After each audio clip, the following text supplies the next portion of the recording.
오늘 주신 하나님의 말씀 창세기 22장을 보시겠습니다. 창세기 22장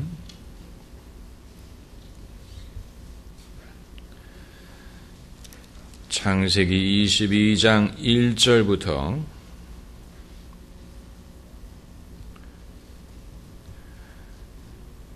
12절까지 말씀, 1절부터 12절까지 함께 읽겠습니다. 그 일 후에 하나님이 아브라함을 시험하시려고 그를 부르시되 아브라함아 하시니 그가 가로되 내가 여기 있나이다. 여호와께서 가라사대 내 아들 내 사랑하는 독자 이삭을 데리고 모리아 땅으로 가서 내가 내게 지시하는 한 산 거기서 그를 번제로 드리라. 아브라함이 아침에 일찍이 일어나 나귀의 안장을 지우고 두 사환과 그 아들 이삭을 데리고 번제했을 나무를 쪼개어 가지고 떠나 하나님의 자기에게 지시하시는 곳으로 가더니 제3일에 아브라함이 눈을 들어 그곳을 멀리 바라본지라. 이에 아브라함이 사환에게 이르되 너희는 나귀와 함께 여기서 기다리라.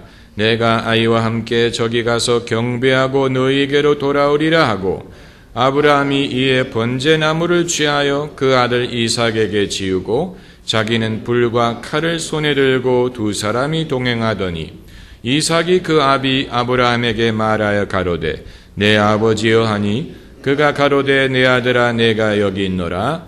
이삭이 가로되 불과 나무는 있거니와 번제할 어린 양은 어디 있나이까?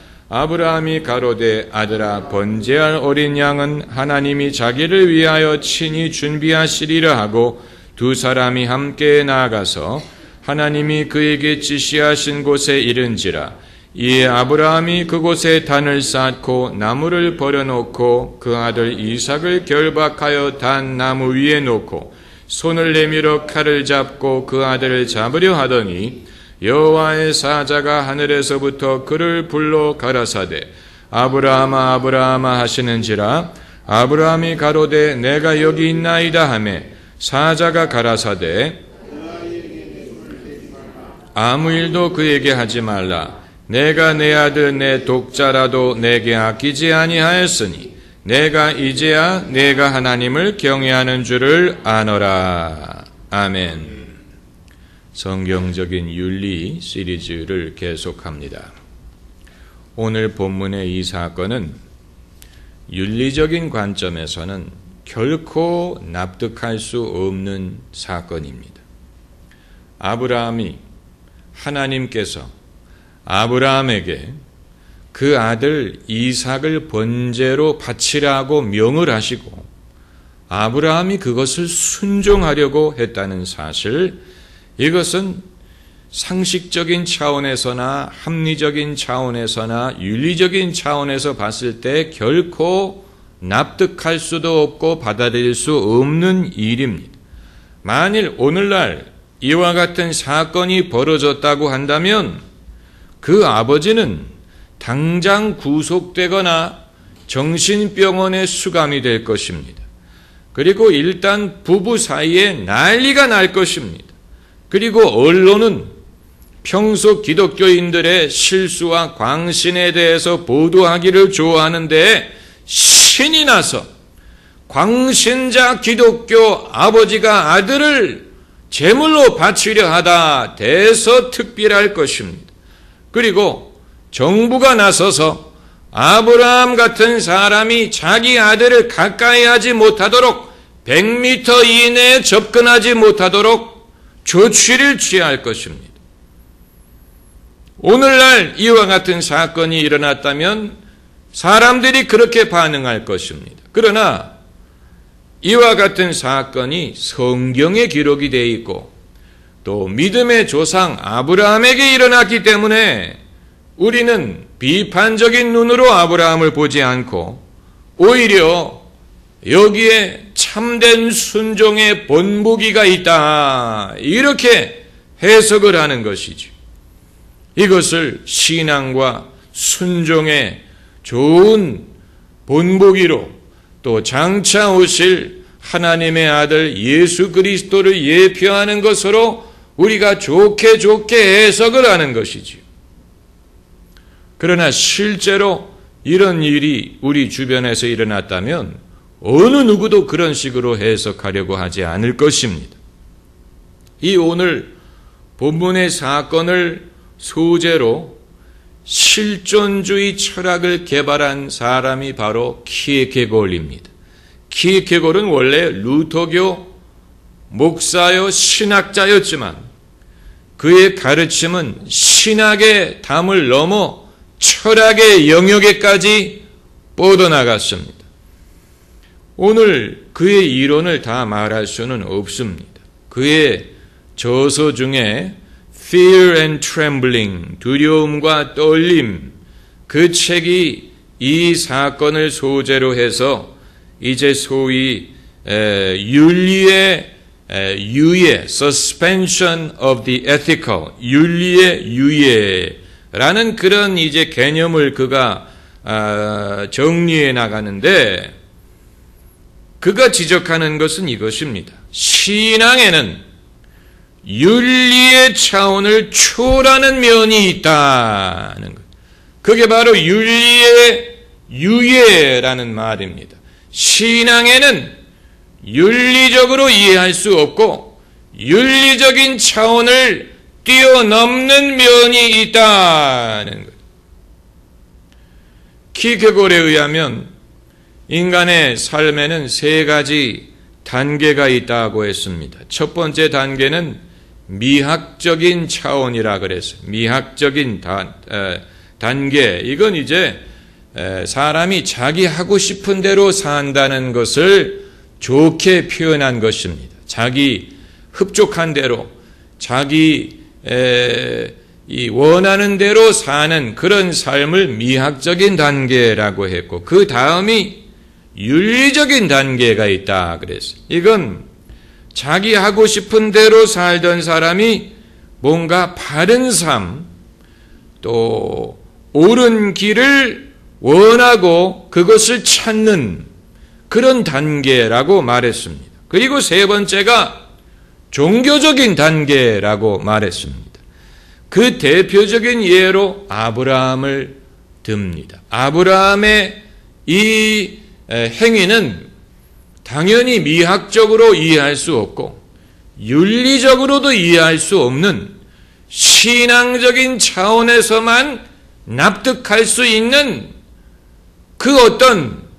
그것을 이제 키에케골이 이 아브라함의 사건을 예로 들어서 설명을 합니다. 어떻게 보면 당연한 말입니다. 이미 우리가 알고 있는 말이지만 그것을 그런 식으로 지적을 해놓으니까 우리에게 더 분명하게 이해가 됩니다. 성경은 윤리를 말하기 위한 책은 아닙니다. 성경에는 윤리가 있습니다. 옳고 그름을 분명히 가르칩니다. 그러나 그것만을 말하기 위하여 쓴 책이 아닙니다. 그걸 아는 것이 성경을 이해하는 길이고 신앙을 이해하는 길입니다. 신앙인이 아닌 사람은 그 사실을 납득하지 못합니다. 거듭나지 못한 사람은 성경을 읽을 때 모든 것을 윤리적인 차원에서 판단합니다. 옳으냐, 그르냐, 이게 바른 일이냐, 그런 일이냐, 이 척도로 모든 것을 판단합니다. 성경도 그런 식으로 판단합니다. 성경의 가르침을 윤리적인 차원에서만 이해를 합니다. 예수 그리스도를 윤리적으로만 해석합니다. 그 대표적인 예가 간디와 같은 사람입니다. 마하트마 간디는 예수님을 하나님의 아들이라고 믿지 않았습니다. 그는 예수님을 구세주라고 믿지 않았습니다. 예수님의 구속의 사역은 믿지 않았습니다. 간디는 예수님을 옳은 길을 가르치신 스승으로만 믿었습니다. 그런 식으로 예수님을 믿은 사람들 많습니다. 토마스 제퍼슨 같은 사람. 이들은 예수님의 기적을 믿지 않고 예수님의 부활을 믿지 않고 예수님을 어떤 분이라고 믿느냐? 옳은 길을 가르치기 위해서 오신 스승이라고 믿어요. teacher, 성자, 거룩한 스승, 그 정도로 예수님을 믿습니다. 그렇게 되면 성경 말씀은 공자의 경전이나 불교의 경전과 별로 차이가 없는 책이 될 것입니다. 그리고 예수님이 석가모니나 소크라테스나 그 이외의 현자들과 별로 차이가 없는 분이 될 것입니다. 그런 차원에서 예수님을 좋아하는 사람들이 세상에는 많이 있습니다. 그들이 예수님을 굳이 구세주라고 믿지 않고 예수님을 인간 이상이라고 믿지 않지만 그러나 합리적인 차원에서 윤리적인 차원에서 예수님을 좋아하는 사람들 많아요.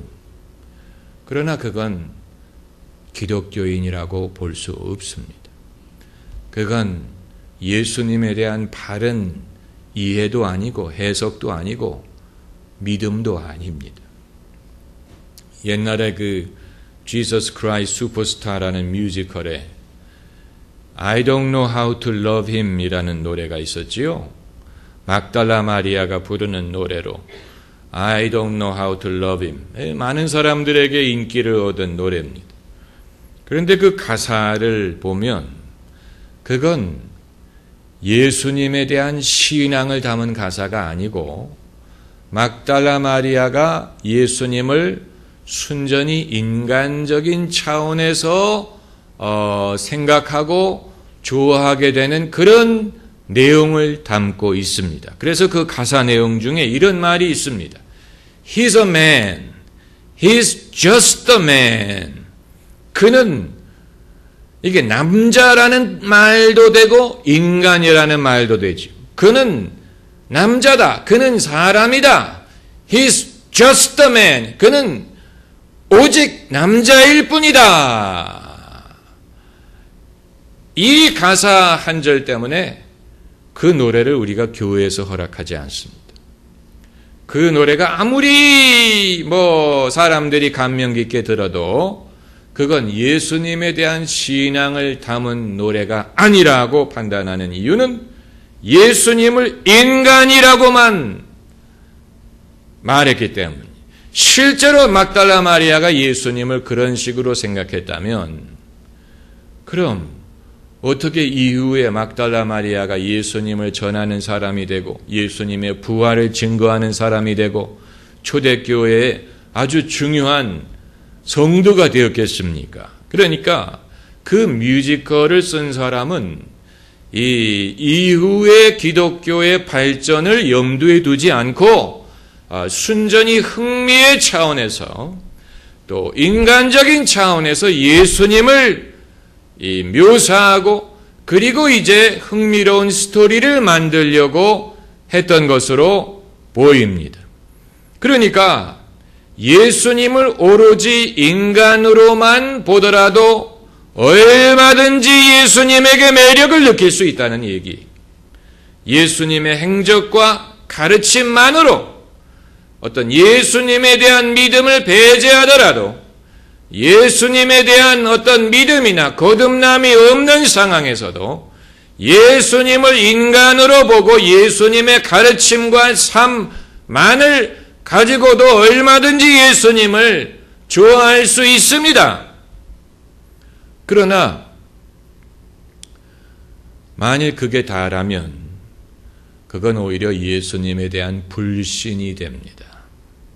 만일 그게 다라면, 그것뿐이라면 그건 예수님을 잘못 해석하는 것이고 또 예수님의 그 그 의도를 잘못 파악하는 것이 됩니다.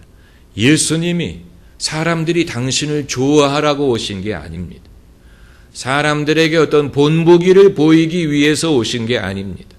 사람들이 모르는 어떤 이 지혜를 가르쳐 주기 위해서 오신 게 아닙니다.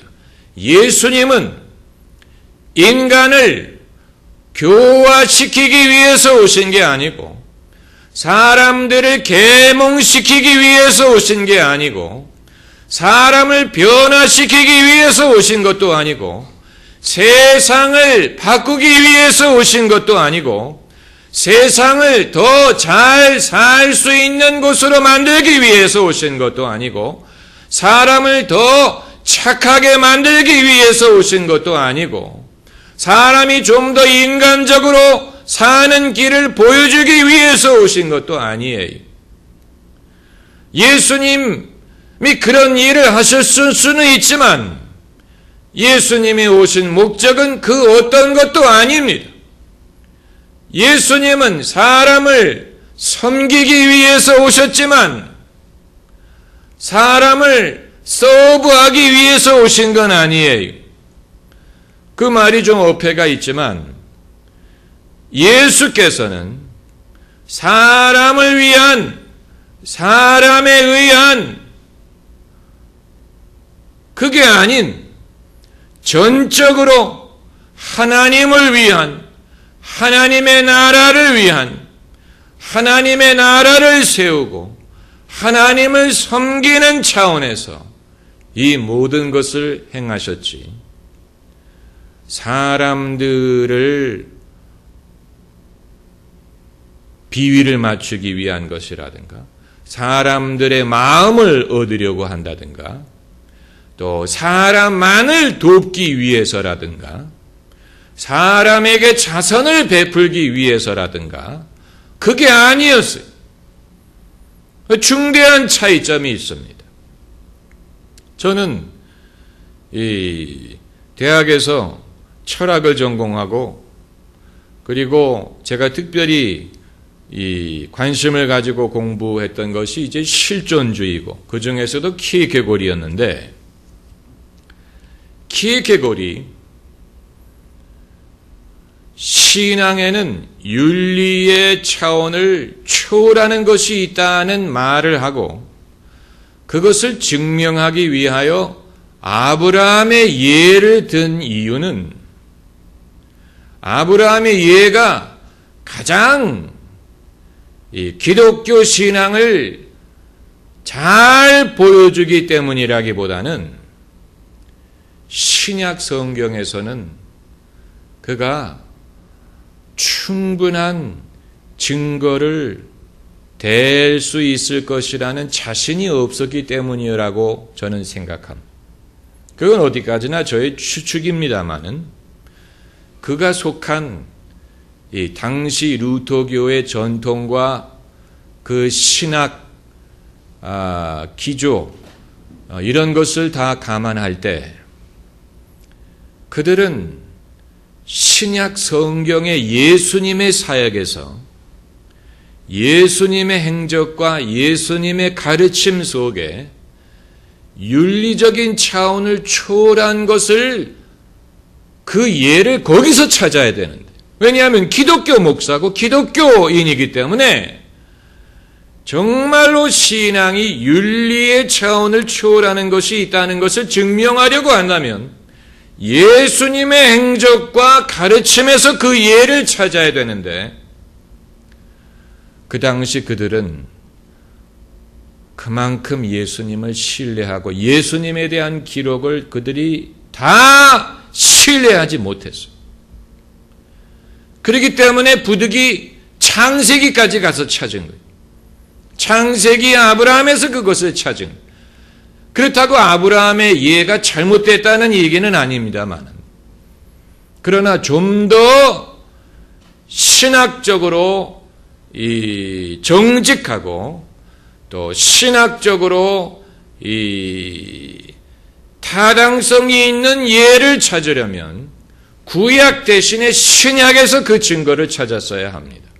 그리고 그 중에서도 예수님의 가르침과 행적에서 키에케고르이 주장하는 대로 신앙에는 윤리적인 차원을 초월하는 것이 있다는 것을 증명했었어야 되는데, 그러나 키에케고르는 그가 믿는 신약 성경 내에서는 그것을 찾을 만한 자신이 없었던 것이 아닌가 이렇게 봅니다.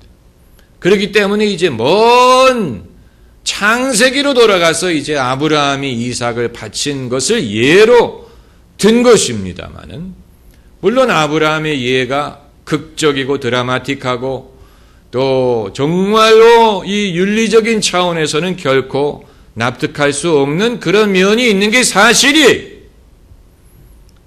그러나 신앙에 그런 면이 있다고 믿는다면 창세기뿐만이 아니고 성경 모든 곳에서 그걸 찾아야 됩니다. 그리고 특별히 신약 성경, 그리고 예수님의 가르침과 예수님의 행적에서 그것을 찾아야 되죠. 만일 여러분 중에 박사 논문을 쓰실 분은 안 계시겠지만 개인의 목적을 위해서 공부를 하고자 하시는 분이 계시다면 예수님의 가르침과 행적 속에 이 윤리의 차원으로 납득할 수 없는 윤리의 차원을 초월하는 것이 어떤 것이 있는가를 연구하신다면 여러분에게 많은 도움이 될 것입니다. 그리고 만일 그런 논문을 쓰시면 저에게 갖다 주시기 바랍니다. 저도 참고를 하게. 이건 이제 제가 말씀드리는 것은 좀 예수님에 대한 깊은 이해, 깊은 이해라기보다는 예수님의 전체를 볼 수 있는 안목을 필요로 합니다. 예수님이 그냥 윤리적인 교사로 오신 게 아니에요. 인간을 착하게 교화시키기 위해서 오신 게 아닙니다. 여러분, 형무소가 있고 구치소가 있고 교도소가 있습니다. 사실 형무소라는 말은 요즘에 쓰지 않습니다. 형무소라는 말은 옛날에 무슨 서대문 형무소라든가 일제시대에 쓰던 말이고, 요즘에는 교도소라는 말을 씁니다. 교도소.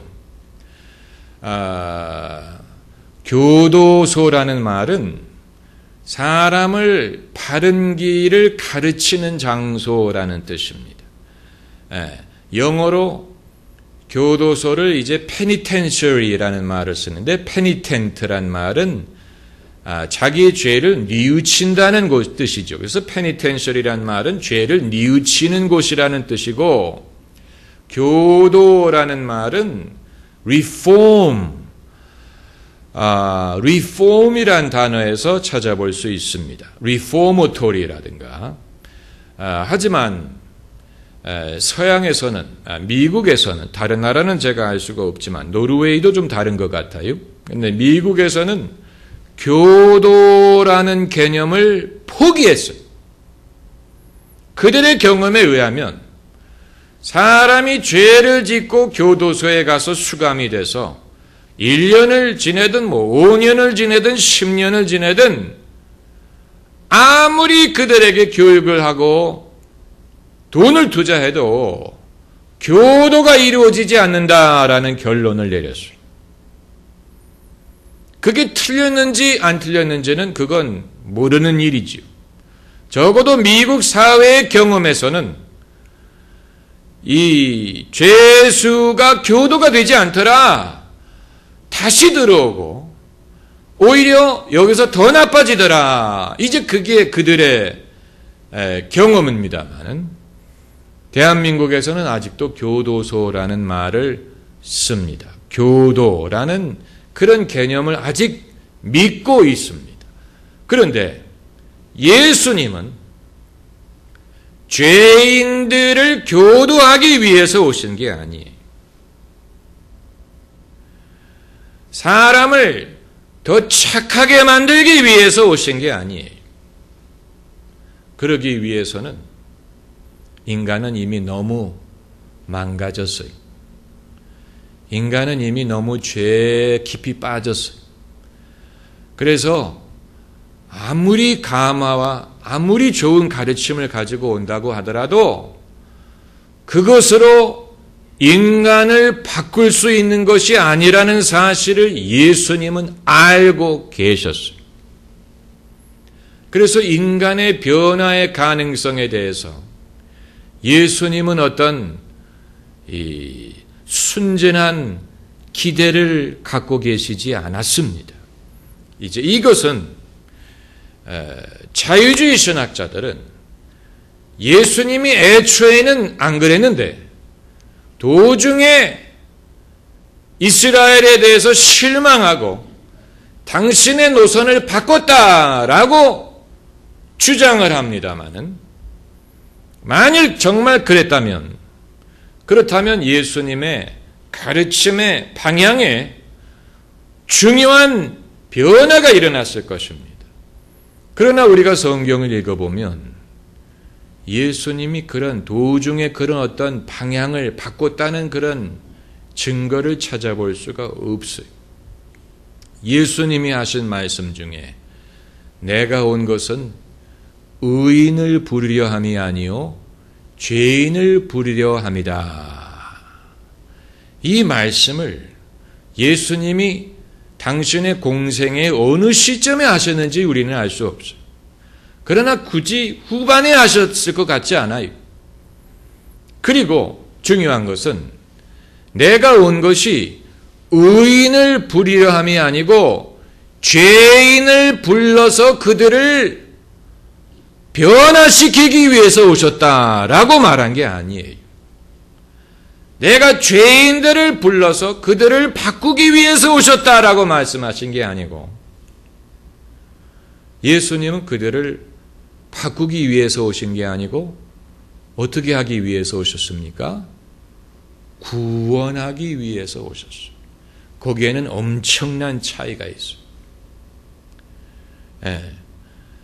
예수님이 그들을 구원하기 위해서 오셨다는 말은 어떤 인간에게 찬스를 줘가지고 그들이 깨닫고 뉘우치고 변화해서 그들을 교화시키기 위한 그런 목적으로 왔다는 게 아니고 인간은 이미 그렇게 하기에는 너무 죄에 빠졌기 때문에 의인이든 죄인이든 그 길로는 소망이 없어요.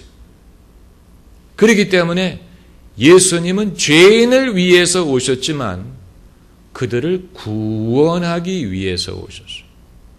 구원하기 위해서 오셨어요. 아주 중요한 개념이. 이건 윤리적인 차원으로 이해할 수 있는 게 아니에요.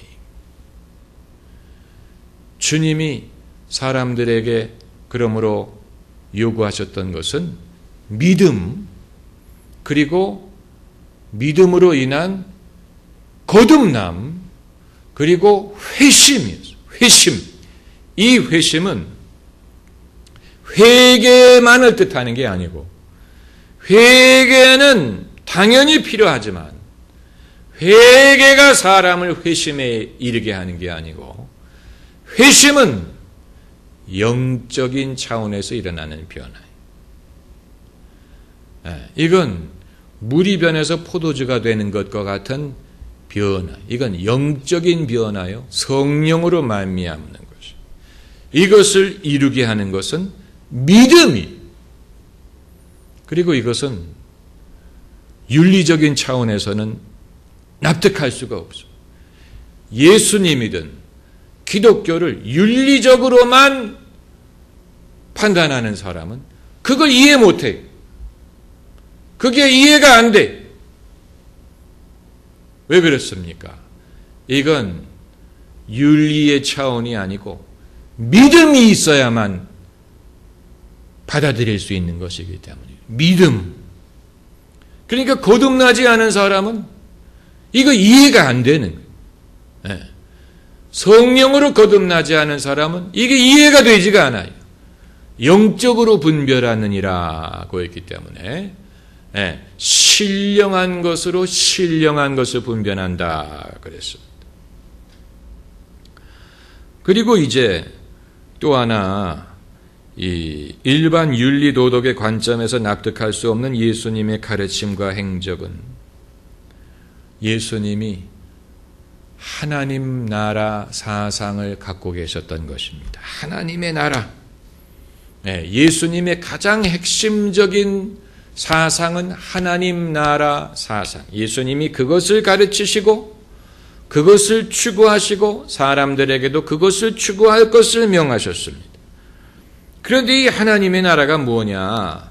이 하나님의 나라는 이 휴머니즘에서 말하는 그런 어떤 낙원이라든가 유토피아라든가 공산주의에서 말하는 어떤 그 지상 낙원, 노동자들의 천국 이런 것이 아니.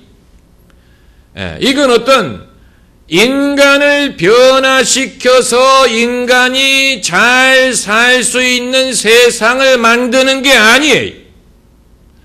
세상을 개혁하고 바꿔서 사람들이 서로 잘 살 수 있는 그런 세상을 만들려는 게 아니에요. 하나님의 나라는 그게 아니에요. 그래서 이제 예수님의 말씀 중에는 내가 아버지를 장사하고 와서 주님을 따르겠습니다. 이렇게 말하는 청년에게 예수님이 뭐라고 대답하셨냐면 죽은 자가 죽은 자를 장사하게 하고 너는 나를 따르라. 이런 말씀은 일반 윤리와 상식의 차원에서는 이해할 수 없는 것이죠. 이건 불효막심한 것이죠. 아버지가 돌아가셨는데 아버지를 장사해야지 아들이. 근데 예수님은 죽은 자가 죽은 자를 장사하게 하고 너는 나를 따르라. 이건 사람들이 살기 좋은 사회를 만들기 위한 그런 생각으로는 결코 납득할 수 없는 하나님의 나라의 차원에서만 이해할 수 있는 것이죠. 하나님의 나라. 그 이외에도 제가 들 수 있는 게 많이 있지만 준비가 좀 덜 됐고 이건 뭐 얘기하려면 한도 끝도 없어요. 시간이 많이 걸려요. 한 예만 들면 예수님이 사람을 섬기기 위해서 오셨지만 사람을 서빙하기 위해서 오신 건 아니에요. 그걸 잘 보여주는 사건이 갈릴리에서 예수님이 새벽에 일어나서 기도하실 때 제자들이 예수님을 찾아가서 온 동네가 주님을 찾습니다. 그랬어요. 온 동네가 주님을 필요로 했어요. 그런데 예수님이 그들의 요청을 거부하시고 우리가 일어나 다른 마을로 가자. 거기서도 천국 복음을 전하리니 내가 이 일을 위해서 왔느니라 하고 이 사람들의 요청을 거부하시고 다른 곳으로 가버리셨어요. 예수님을 그저 사람을 서빙하기 위한 사람을 돕기 위해서 오신 분이라고만 이해하면 그러한 예수님의 결정은 납득이 안 되는 이상하다. 사람들이 찾으면 만나줘야지. 사람들이 필요로 하면 도와줘야 되는 게 아니냐. 그러니까 예수님은 그냥 사람들의 필요를 채워주기 위해서 오신 게 아니라 하나님의 나라를 위해서 오셨어요. 하나님의 나라. 이건 일반적인 윤리로는 납득할 수 없는 것이지요. 그래서 이제 결론은 이미 말씀을 드렸습니다. 성경은 윤리를 말하기 위해서 기록된 책이 아니라는 사실. 여기에는 이제 모든 것을 가능하게 하는 수직적인 면이 있고 이 아브라함이 이 하나님의 명령에 순종하는 이 수직적인 차원, 이게 굉장히 이걸 이제 말하고자 하는 것이죠. 수직적인 차원. 이건 수평적인 어떤 이론으로도 납득할 수가 없는. 어떻게 아버지가 그렇게 할 수 있느냐? 아들이 귀하지 않으냐? 제정신이냐? 뭐 이런 어떤 논조로도 이 수직적인 면을 설명할 수도 없고 이해할 수도 없어요. 그러나 아브라함이 그 나이에 자식을 가질 수 있었고 그 가문이 선민이 될 수 있었고 복의 근원이 될 수 있고 믿음의 아버지가 될 수 있었던 이 모든 것을 가능하게 한 것이 그의 수직적인 믿음에서 비롯된 이것이 있었기 때문에 그 다른 모든 것이 가능할 수가 있었던 것입니다. 이것을 말하고자 하는 것이 성경이고 이것을 말하는 것이 바로 신앙인 것입니다. 할렐루야. 기도하십시다.